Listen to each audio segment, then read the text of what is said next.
les clés, ne les perds pas sur le... Retrouvez les clés de l'IMO, présentées par Philippe Cohen. C'est toujours avec un très grand plaisir que de vous retrouver comme chaque semaine dans notre chronique immobilière, les clés de l'IMO. Aujourd'hui, nous continuons à parler du dol, donc qui est la tromperie dans le cas d'un achat de biens immobiliers. Nous allons parler dans un premier temps du dol par dissimulation et dans un deuxième temps, nous parlerons du dol où le vendeur et l'agent immobilier peuvent avoir une responsabilité. Également, comment ne pas parler, donc, comme je vous l'ai dit la semaine dernière, dans notre chronique immobilière d'un bien immobilier. Donc, nous présenterons un bien immobilier dans le 9e arrondissement de Marseille. Les clés de l'IMO, c'est tout de suite, c'est maintenant. Les clés de l'IMO, c'est tout de suite. Donc cette semaine, nous continuons à parler du dol, donc qui est la tromperie dans le cas d'un achat ou d'une vente d'un bien immobilier. Et en l'occurrence, le vendeur qui vend son bien immobilier doit avoir une parfaite transparence vis-à-vis de son acquéreur. Et là, je vais vous partager des cas de figure donc, où nous avons le vendeur qui peut être mis en cause par le biais d'un dol par dissimulation, c'est-à-dire d'une information qu'il ne partage pas, qu'il ne transmet pas à son acquéreur. Alors, le dol par dissimulation, donc, qu'est-ce que c'est en fait? C'est garder le silence en vue d'induire l'autre, donc son acquéreur, en erreur. Alors, toute omission d'information, donc si elle est intentionnelle ou déterminante, donc pour la victime, peut être considérée comme une tromperie, donc ce qu'on appelle une erreur dolosive. Donc par exemple, le fait de dissimuler des travaux de réfection réalisés après des désordres importants, notamment on parle de fissures, d'instabilité, d'affaissement du sol, donc qui peuvent être dus à la sécheresse, donc peuvent être considérés comme un dol. Également, deuxième cas de figure, est considéré comme un dol la dissimulation de l'existence d'une action en cours visant à l'annulation d'un permis de construire. Également, ce que vous devez savoir, c'est que le silence sur l'existence d'une fosse à purin, donc non vidée, est nuisible à la santé. Donc c'est désagréable bien sûr en termes d'odeur, de nuisance donc olfactive, et c'est dévalorisant pour le bien et ça constitue donc un dol. Également, nous avons un autre cas de figure qui est important, c'est s'il s'agit des caractéristiques d'un bien vendu, donc on commet un dol, c'est quand le vendeur omet donc de prévenir son acquéreur si le bien a subi par exemple plusieurs inondations ou qu'il existe une cave et des étais donc qui soutiennent la dalle du séjour. Donc ça, ce sont des points importants et qui sont déterminants pour dans le choix donc de l'acquéreur, dans la décision de l'acquéreur. Également, donc le vendeur commet un dol quand il omet de prévenir, donc quand il oublie de prévenir que sa maison a fait l'objet de travaux mais sans autorisation. Également, la Cour de cassation aussi donc considère que le vendeur commet un dol donc s'il n'informe pas l'acheteur de la réelle difficulté d'un locataire qui est en place, donc dans le cadre d'un investissement locatif. Et donc si la situation locative du locataire donc n'est pas à jour ou elle n'est pas donc son locataire est en réelle difficulté, il faut bien évidemment donc informer l'acheteur.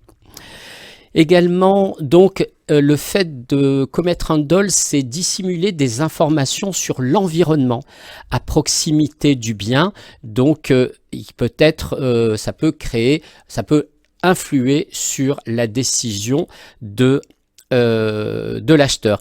Par exemple, le vendeur donc qui n'a pas informé son acquéreur du trouble anormal de voisinage, donc soit constitué par, il peut y avoir donc plusieurs nuisances à proximité, des nuisances sonores, également le fait donc tout simplement de ne pas informer le fait que ses voisins donc sont une source de nuisance. Les vendeurs qui ont sciemment aussi oublié de déclarer aux acheteurs, donc le projet d'implantation d'une décharge donc à proximité, et alors que les vendeurs en avaient bien connaissance avant la vente. Enfin, lorsque l'acquéreur découvre ultérieurement qu'un projet de route départementale devait être réalisé à quelques centaines de mètres du bien et que le vendeur en était bien informé. Aussi, il peut y avoir une dissimulation d'un projet immobilier qui se crée à proximité et qui peut avoir effectivement un impact sur l'ensoleillement existant de l'appartement. Il ne faut pas dissimuler non plus des informations sans porter directement sur le prix, donc qui sont susceptibles d'avoir une répercussion sur la valeur du bien. Donc, le vendeur peut parfaitement vendre à un prix supérieur à celui du marché, à condition toutefois de ne pas dissimuler à l'acquéreur donc une information susceptible de diminuer la valeur du bien. Donc, par exemple, tout ce qui peut créer l'existence de désordres importants ou d'actions en cours. Et le fait non pas de dissimuler une information, mais de la délivrer avec des précisions insuffisantes peut suffire à caractériser l'élément constitutif du dol, donc de la tromperie de l'acquéreur. Le vendeur donc qui informe les acquéreurs de l'existence d'un désordre, mais donc doit préciser l'importance et la cause réelle du dol. Tel est le cas du vendeur qui informe donc de l'existence d'un phénomène de mobilité du sol, mais qui oublie de mentionner le rapport d'un expert faisant état de vices de construction, de défauts de portance du sol. Voilà ce qu'on pouvait dire sur la partie donc le dol par omission. À présent, le dol donc peut aussi être porté par le vendeur bien sûr, mais aussi par l'agent immobilier. Et là, nous avons deux cas de figure. Donc, nous avons deux exemples concrets. Je vais vous donner un premier exemple.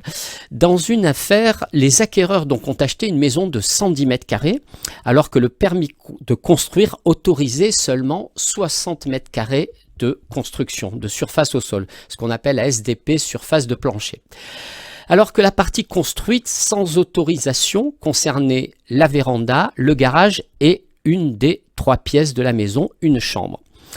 Les vendeurs donc ont sciemment dissimulé à leurs acquéreurs que la maison avait été pour moitié édifiée sans autorisation. L'agent immobilier, lui aussi, a rédigé son annonce faisant mention expressément donc que la maison litigieuse avait une surface habitable de la totalité donc de 110 mètres carrés et non pas de 60 comme il aurait dû le préciser. Donc il avait une parfaite connaissance de la teneur donc des permis de construire et des lieux pour les avoir visités à plusieurs reprises. Donc l'agent immobilier et le vendeur ont été condamnés donc à réparer le dommage causé aux acquéreurs en leur versant une somme de 45 000 € à titre de dommages et intérêts. Enfin, une deuxième affaire où nous avons une maison qui a été vendue au prix de 220 000 € par l'intermédiaire d'un agent immobilier. Et au cours de cette transaction, ni les vendeurs ni le professionnel n'ont indiqué aux acheteurs qu'une rocade serait prochainement construite à moins de 50 mètres du bien qui était vendu. Ils ont estimé que leur consentement avait été biaisé par un silence qu'on appelle coupable. Les acquéreurs ont obtenu 5 ans plus tard, après avoir signé la vente, donc ils ont obtenu l'annulation de la vente pour dol. Et la Cour de cassation précise qu'il incombait à l'agent immobilier, tenu d'une obligation de conseil, d'informer ses mandants de la nécessité de porter à la connaissance des acquéreurs l'état d'avancement du projet de la rocade à proximité du bien vendu. Et donc, comme ils ne l'ont pas fait, l'agent a manqué à son devoir de conseil et ils ont dû indemniser les acquéreurs. Voilà ce que je pouvez dire sur la partie du dol. Donc soyez vigilants quand vous vendez un appartement, soyez complètement transparent envers vos acquéreurs, puisque ils peuvent donc solliciter les juridictions et ça serait dommage donc en omettant donc de partager des informations, de se retrouver sur des indemnités à devoir et des annulations de vente. Voilà, à présent nous allons je voulais vous partager donc un appartement que je vous propose à la vente. C'est un bel appartement de 3 pièces qui se situe dans le 9e arrondissement de Marseille à l'Allée des Pins. L'Allée des Pins, c'est un secteur très verdoyant avec une majorité de petits immeubles de 3-4 étages. Et pour cet appartement, nous sommes dans une résidence récente puisqu'elle date de 2018. Il y a 3 bâtiments dans cette résidence fermée avec un jardin dans la résidence. L'appartement se situe au 1er étage, bien sûr avec un ascenseur. Et dès l'entrée de l'appartement, nous percevons tout de suite une belle lumière naturelle. Cet appartement est très fonctionnel, l'espace jour donc sur la gauche avec un séjour spacieux, une cuisine ouverte entièrement équipée et donc ce séjour est ouvert sur une belle terrasse de 25 mètres carrés avec une expo ouest et avec un très joli visuel. L'espace nuit propose lui 2 chambres avec chacune leur placard, une salle de bain. Les toilettes sont indépendantes. Et le point non négligeable de cet appartement, c'est que les charges sont peu élevées. Pourquoi ? Eh bien parce que nous avons des panneaux solaires sur le toit. Donc il y a un versement donc de l'énergie qui est rétribuée à la copropriété. Il y a également dans les parties communes dans chaque bâtiment un garage à vélo, donc dans chaque bâtiment de la résidence et c'est très appréciable. L'appartement, donc le prix de l'appartement est de 295 000 €, donc avec la possibilité d'acheter en sous-sol de la résidence un garage. Voilà. Je vous donne mon portable si vous souhaitez plus d'informations, de renseignements. C'est le 06 02 720 307. 06 02 720 307. Je vous remercie à toutes et à tous, chers auditeurs, auditrices, de votre écoute. Je vous donne rendez-vous à la semaine prochaine, même jour, même heure et toujours de bonne humeur. Voici les clés, ne les perds pas sur le... Retrouvez les clés de l'IMO, présentées par Philippe Cohen.